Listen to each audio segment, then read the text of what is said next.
You are watching the New American Media. It's Friday, and you know what that means. It's time for the Unhappy Hour live sports radio show on thenewamericanmedia.com. Here is your host, Brian Engelman. Hello and unhappy Friday, everybody. Welcome to the Unhappy Hour on thenewamericanmedia.com. It's weird. It does. A Cleveland sports fan can legitimately say that they feel some relief right now. It's not fun rooting against other people. But at the same time, what are you going to do? Turn around and root for the person that stabbed you in the back, ripped your heart out? You know, you've been working for years on a plan. You get close, you get close. Turns out this year's LeBron is a way better player than the guy that probably could have won 5 NBA Most Valuable Player awards in a row. He's had 3 in 4 years. He could have had that one in between, making 4, and he could have won the 2 before that, making it 6 total. It's a great player. You don't need to tell us that. You need to stop hating on LeBron, everybody, says the national media. No. I mean, hating, yeah. I mean, hate is what gets Brian Stowe beaten in the parking lot of the Los Angeles Dodgers, the Giants fan. That's wrong. Hate is what gets Steve Blake death threats when he misses open shots for the Lakers. That's wrong.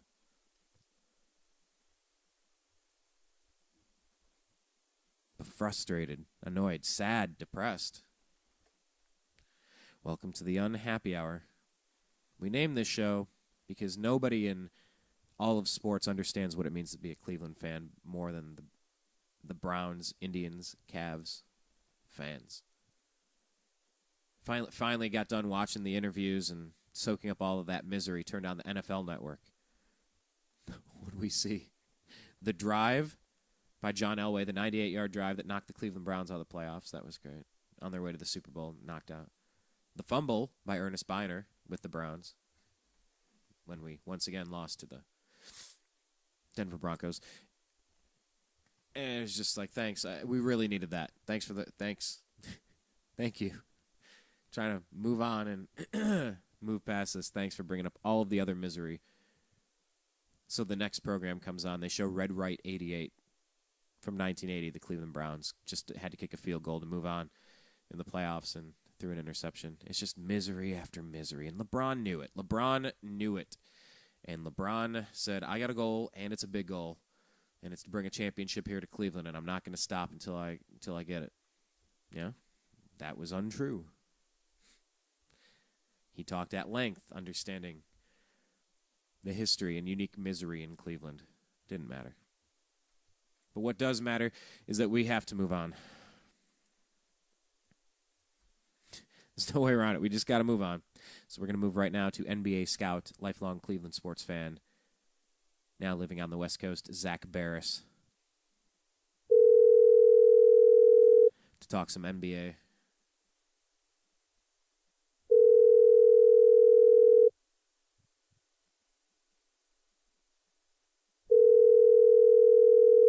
In theory. Hello? Hey, Zach, it's Brian with the NewAmericanMedia.com's The Unhappy Hour program. I got to tell you, it's the end of a long work week for a lot of people on the East Coast. It's 6:30. It's quitting time.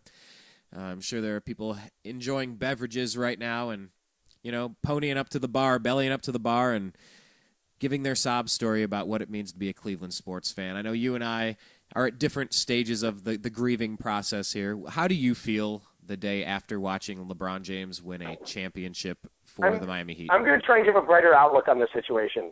We have to look at it. Cleveland did not lose a championship last night. Their last game, I believe, was maybe April 26th. We did not lose anything last night. That's how people have to look at it. You know, here's the thing. LeBron was bound to eventually win a championship. It was going to happen. You know, it was going to happen. It happened. I almost think it's a blessing in disguise, so we can stop hearing ESPN and Skip Bayless talk about this every single day of the week, even in the off season. It was just getting to the point where I can't even watch ESPN anymore. I can't watch SportsCenter.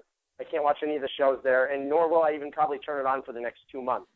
Well, let me jump in right there because I had a question, a point that dawned on me in my little opening diatribe.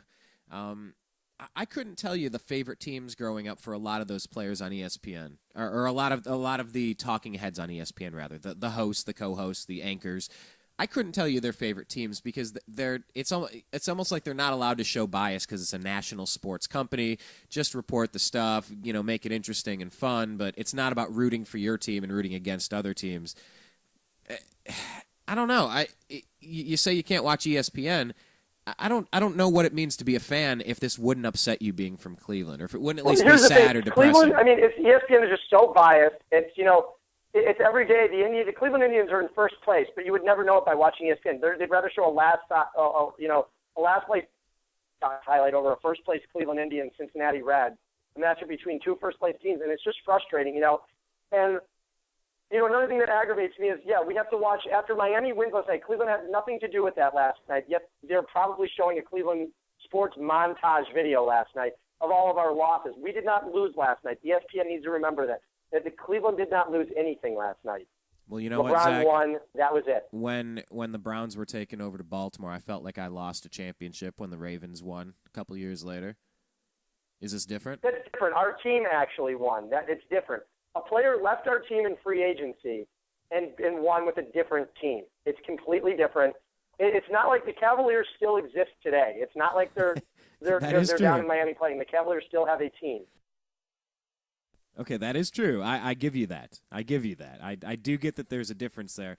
And for a lot of these people saying, well, you finally have to stop hating on LeBron now. See, he could win a championship. And I said, the man could have won 6 back-to-back MVP trophies in the National Basketball Association. He could have taken it the year off when everybody hated him. He was good enough last year in the regular season, and he was good enough when Steve Nash and Kobe Bryant were taking him the years before he finally started getting him.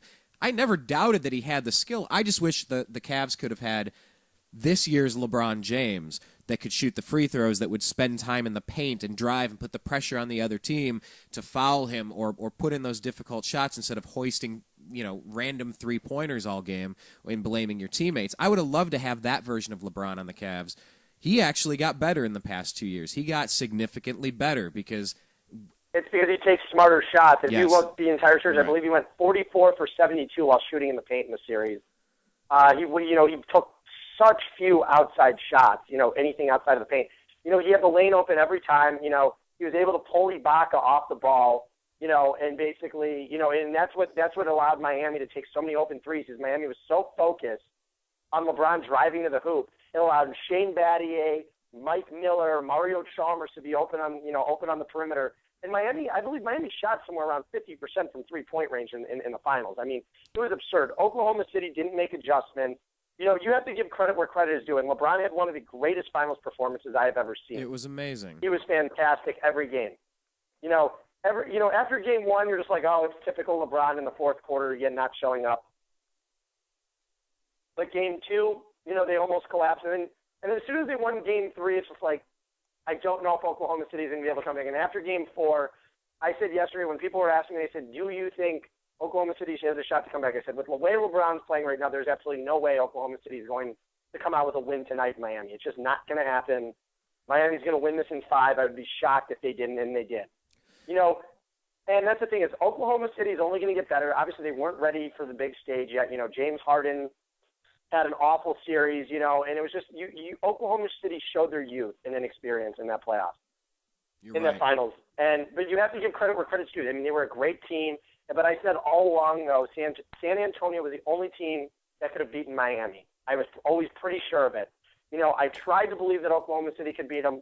But when you take the big 3 of Oklahoma City and you take the big 3 of Miami, every piece of the big 3 of Miami is better than the big 3 of Oklahoma City when you look at it, when you're just going by matchup. Yes, Oklahoma City had the deeper bench, but like I said, if LeBron played like LeBron, Miami is unbeatable unless they were facing San Antonio. We're talking with NBA scout and lifelong Cleveland sports fan Zak Baris. Zach,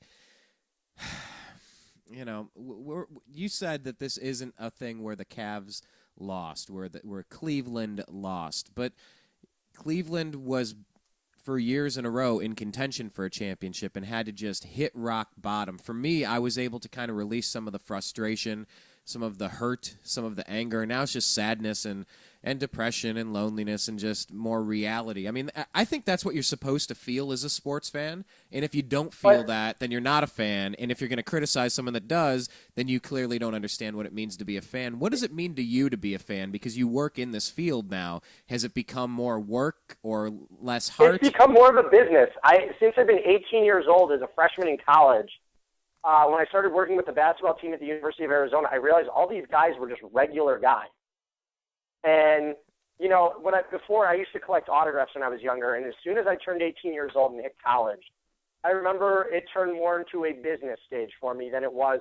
You know, there's no loyalty on either end of the business. There truly isn't. You know, look at a team like, I'm just trying to think of a star player who had been there their whole life, and then look at Peyton Manning in Indianapolis with the Colts. Plays there 14 years, wins a Super Bowl. He's a league MVP a few times. You know, what did he do? Jim Irsay cuts him because the next guy comes along. Peyton Manning showed tons of loyalty to the Colts organization, and what happens is Peyton Manning is gone now. He's on Denver. It happens. You know, usually the player, you know, people get upset when a player doesn't show loyalty, you know, but they don't usually think of it when the owner doesn't. You know, look at Kenny Lofton with the Indians all those years. You know, we got rid of him twice, brought him back a third time. They opted not to re-sign him the next year. It was, you know, and he almost helped us get to the World Series that year in 2007. So I looked at it more on a business side. I mean, I was very upset, though, when LeBron left Cleveland a few years ago. Do I still think it was the right decision? No, I don't. I think he could have won a championship in Cleveland. I do. But in the long run, for the Cavaliers and as an organization, they are no longer held hostage by LeBron, which I think is a very good thing. They can make decisions on their own. You know, they can build a team now. You know, they're going to have Kyrie Irving for a long time. You know, I'm hoping Michael Kidd-Gilchrist falls to 4 at this point, which I think might actually happen, which I think would be a dream come true for the Cavaliers, considering he and Irving were high school teammates. He's a lockdown defender. And the Cavaliers are in better position in cap space in the long run. They're not there making bad trades. They're there now acquiring cap space, acquiring extra picks and trades, and younger talent. And if a guy like LeBron decides to opt out of his contract in 2 years after he has maybe another ring or two, maybe he doesn't, and he decides to come back, it puts the Cavaliers in a better position than they were ever in to win it than before. Remember that. We're talking with NBA scout and lifelong Cleveland sports fan Zak Baris. Zak, all right, we'll pick it up there. We're going to take a quick station identification break here, and we'll be right back. And I think when we get back, we need to move on past these finals. It is what it is. It was what it was. There's a ring. You know, you say it's not Cleveland's loss. It still feels that way to me and some other people, but, you know, it is what it is. So when we come back on the other side, what we're going to do is we're going to talk a little bit about the NBA draft. It's coming up very quick now. Thankfully, we don't have to wait several months like in the NFL. You got to wait month after month after month to get from the Super Bowl to the draft. We just get to move right to it, and Dan Gilbert addressed as much in his tweet last night. Just moving right on. Congratulations to the teams, and looking forward to a good Cavs draft. So on the other side, we're going to talk about that with Zach. And by the way, if you're listening on YouTube, please make sure you click that little subscribe button, because then you get all of the videos when we log them. We do this once a week, an hour of sports, and then an hour of whatever topic it happens to be day to day. So we'll be right back. My name's Brian on the Unhappy Hour on thenewamericanmedia.com. All right, if you haven't done this already, we need you to do this. Go on to youtube.com/thenewamericanmedia and subscribe to our page. That way you get an update every time we post a new radio show, every time we get another interview, every time we're doing something interesting, you're reminded that, hey, I like those people at the New American Media. So go on youtube.com/thenewamericanmedia and hit subscribe. We will greatly appreciate that.